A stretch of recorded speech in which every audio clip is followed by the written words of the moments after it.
Hey guys, it's Roderick. I'm here for another review of Handmaid's Tale, Season 5, Episode 4, Offred. So, the video starts off with June at the park. She's pushing Nicole in a daze, literally thinking of all the ways she's about to murder Serena for all her triflingness. And she's just pushing her in a daze. And here comes Becky. Oh, how's your daughter? Oh, and June's just like, 14 months. Which again is a really good timestamp for us to know kind of how much time has passed since June was last in Gilead. So then all of a sudden she's like, you're so lucky you have her. You know, I've been trying for so long. And then she's like, you're so lucky you're in Gilead. And immediately June's like, and then she's like, you don't deserve her. You're a slut. You're a whore. And Becky found out that June was not the one, because June immediately hems her up and it's just like, she's like, the typical reaction, oh my God, what did I do? Which is really kind of comical, as you see kind of in this episode, where people who do trifling things are really surprised at the consequences of their trifling outcomes. But I guess art imitating life. Anywho, Becky gets hemmed up and we now see, okay, this is where June's head's going to be at for the rest of the episode. So then we go on to the beginning of the Act 1, where here comes Torello sniffing after Serena, trying to convince her to stay. And I was like, do you have any dignity? Like, she don't want you. Like, she would rather marry Commander Lawrence than fuck with you. She don't want you, dude. Like, move on. So she's like, no.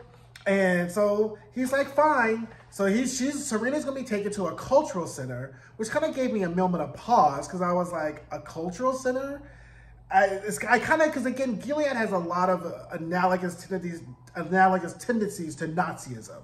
So I was like, would there really be a Nazi cultural center? But the fact is that when we realize that there's a tension, or really a dichotomy between the Gilead that is being presented and the Gilead that is in reality. So the whole world does not know how bad Gilead is. That's why Serena's stunt is paying off, dividends, because now that they're trying to really push the PR of the good benefits of Gilead without showing any of the negative results. So one of the things that's very evident in this episode is the tension between the Gilead that is true and real and the Gilead that it wants the world to see. And that tension runs parallel to what we see in June, and in being the June who she was prior to arriving in Gilead and the June she is after she has left. So both items or both things are really in tension with each other as to be what is really true, what I'm trying to show to the world, or what it actually is. So Serena's like, bye. She zooms away with Ezra, her body man, to the cultural center. So now Torello now goes over to June's, because they've been under the assumption he's a real ass spy. He really is going to do what he's going to do. And he informs her that Serena's free. She's off to the cultural center. And they're like, June is hotter than fish grease, because she's like, I told you, this is how she is. She always gets what she wants. And Luke throws him out the house, because June's like, you're pathetic. You're ridiculous. And June is mad. She's like, I warned you about her. I told you about her. And Luke's like, don't be worried. It's going to be okay. We're going to get building codes and have lawsuits and all of this. And June's like, oh, I'm not worried. Which was the cue for Luke to start being worried. Which also brings me up the question of, why did June and Luke not launch their own PR campaign when June first came back to Canada? Like, she could have preempted Serena's stunt with her being on every talk show, every newspaper, every telecast, every blog, everywhere. Her and Moira talking about the horrors that go on in Gilead. They're free. I don't understand why these handmaids have not gotten together and really launched a collective PR campaign in the media, letting the world know what is against Gilead. I guess the counter argument to that is the world really does not care, because if the birth rates are declining and Gilead has the most workable solution, eggs, omelet. So anyway, drop down discussions. We have to have a discussion about that. Anyway, after this conversation, June is pissed. She goes upstairs you know, here comes Jimmy Mora chasing after her. She's like, girl, I don't want to hear your shit right now. Just let me be, let me be, let me be. She settles Nicole down. And, you know, Mora's like, I'm not going to say anything, but Luke is right. Whatever you do, you could potentially lose not only Hannah, but Nicole if you get in jail for murking Serena. And she was like, okay. You know, pets her baby.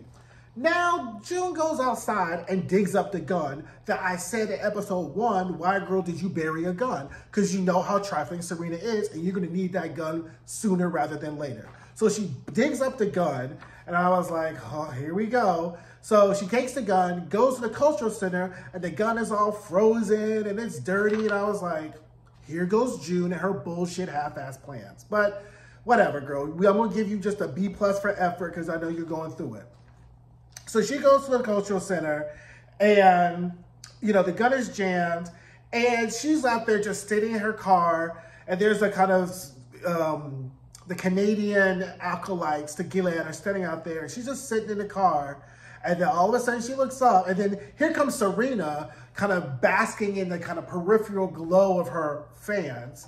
And here comes June Caesar and June gets out the car and is looking at her and Serena's like, ooh. And I was like, Toella told you, you ain't in Gilead no more. Like literally, it's like the theme song to a different world, girl. It's a different world from where you come from now. The folks are free and June can put her hands on you. So June and Serena kind of have to stare off outside the center. And I was like, ooh, girl, you're going to get it. So anyway, now we go back to Gilead with Janine and Aunt Lydia. So Janine is trying to walk. Aunt Lydia is doing her best recreation of the miracle worker. And I was just like, girl, But Janine is just really over the whole situation. And she's frustrated. And she's really over this whole Kool-Aid that Aunt Lydia's trying to talk to her. Aunt Lydia's throwing Bible verses at her. And she's like, she asks how Esther is. On the end, Aunt Lydia's like, oh, she's fine. She's gonna get what she deserves. And Janine's like, no, I told you. I warned you about her. You did not want to listen to me. This is your fault. And she goes, if you decide to get mad at me, snatch my other eye out because at this point I cannot walk. So being blind and crippled, I do not care anymore. So Aunt Lydia's like, again, does the Rick and Morty face kind of like, ooh, girl, like, cause Janine is like full out, I'm over it. I'm just over it. This is more than I can really bear. So she was like, you know, so Janine's done drinking the Kool-Aid. Now we get back to Serena back at the cultural center.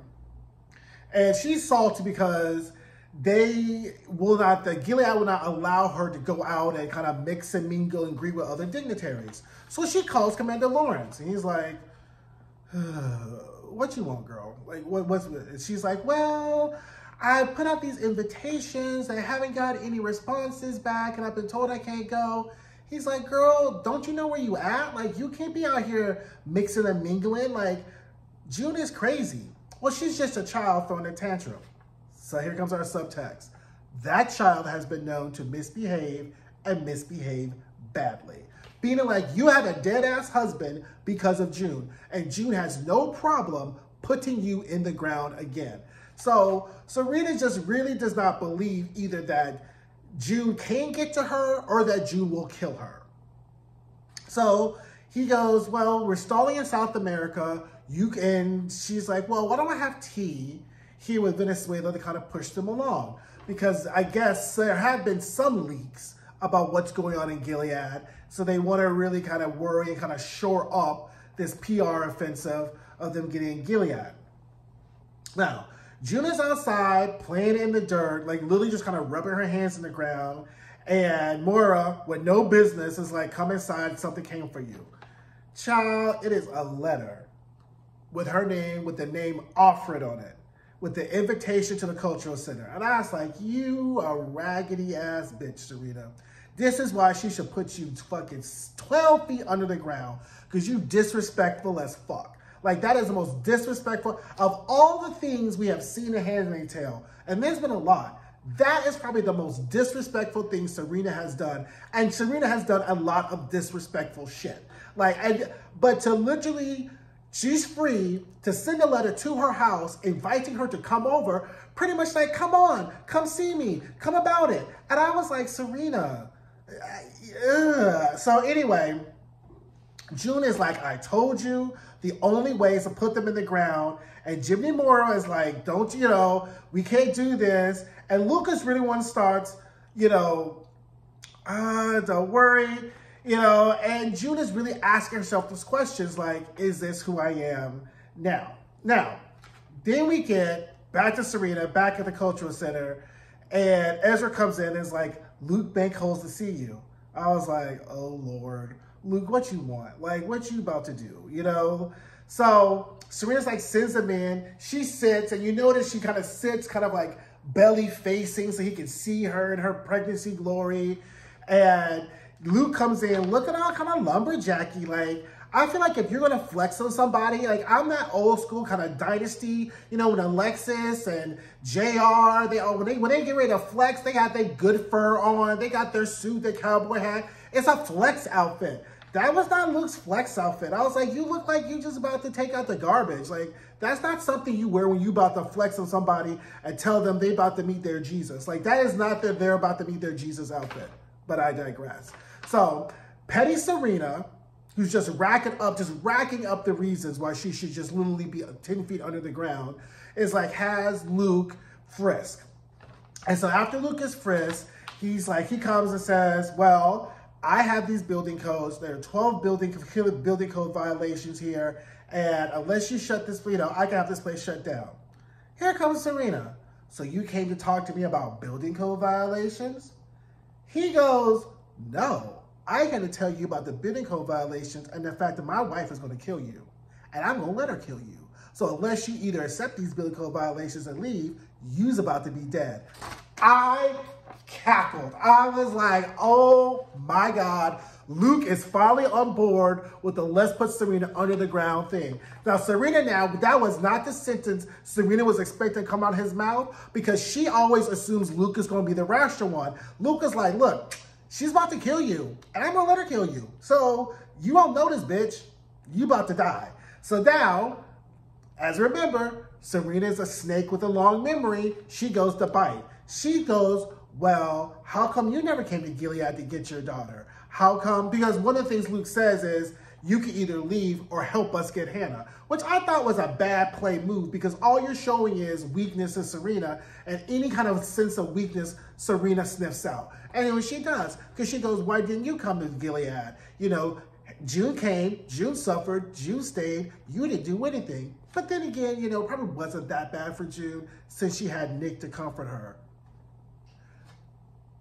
I thought sure that Luke was going to choke the fuck out of her right then. Like, I think probably the only reason that did not happen is because A, he probably got shot. B, you can't be choking pregnant people on TV anyway or streaming services or whatever.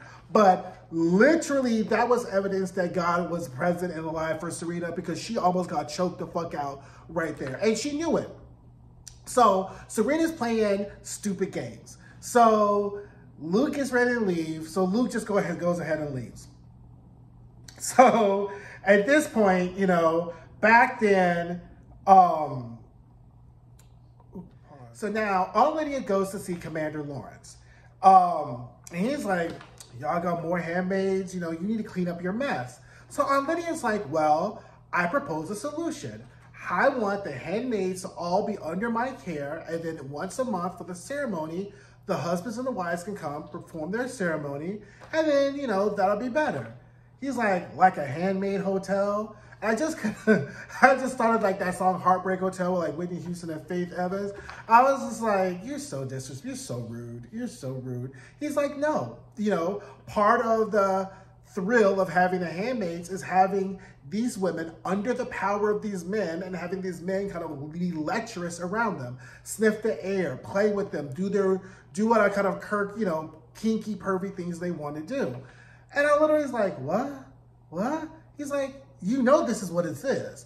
And she was really dumbfounded because she has been under this belief that she's been serving this pious method and really recognized that she's just serving the base carnal desires of men dressed in piety. So he's like, no, that's not going to happen. It's not going to change. We're trying to open up this system. We can't have any bullshit. Keep an eye, keep a wrangle on your handmaids. No bruises, can't have bruises, but you need to keep handling your system. And Lydia kind of leaves the shovel. So once again, what we see is the women who have power to actually change and make progress forward are not listened to in Gilead because they do not value women's voices. So it really makes you question what Lydia was thinking when she thought that she could go and talk to them anyway, because they do not value the voices of women anyway. So now we go back to Janine. She's hobbling. So now we're back at the cultural center. They're having two clashes from both sides, and you kind of have the pro-Gilead acolytes, the anti-Gilead acolytes. Moira's out there, and this guy's in this woman's face. You just see the strong man. This woman's like, I don't see no man. June pulls up, sees the ruckus, gets out the car with her gun, and as this fray's going on, this guy punches Moira, like dead ass punches Moira.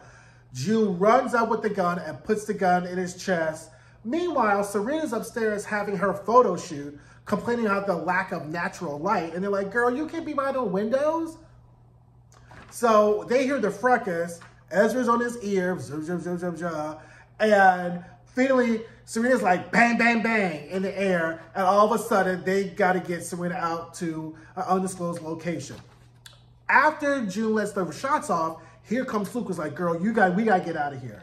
So June is rushing, Luke is rushing, taking June away. Serena's been rushed away, and they run smack in the middle of each other. And I was like, ha! And then all of a sudden, as they're standing there, because, it's kind of this slow motion, protracted time, you just see June do like this, and you see Serena like, and I was like, stupid games, stupid prizes. This is what you get. And literally, June has reached, her hand is around it, and Serena's like, well, Lord, I guess this is the day. And June's like, yeah, bitch, this is the day. But then she looks down at Serena's stomach, sees she's pregnant, is like,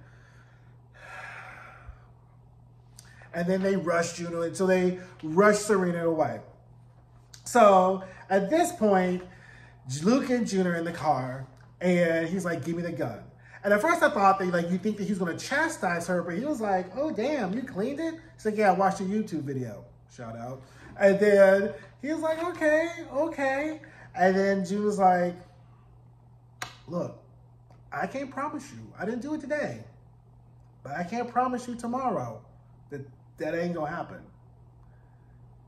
And Luke goes, well, I can't promise you that I'm not going to do it tomorrow. And she was like, what? I was like, what? And all of a sudden, June's seat gets all squishy, and it starts to rain, metaphorically.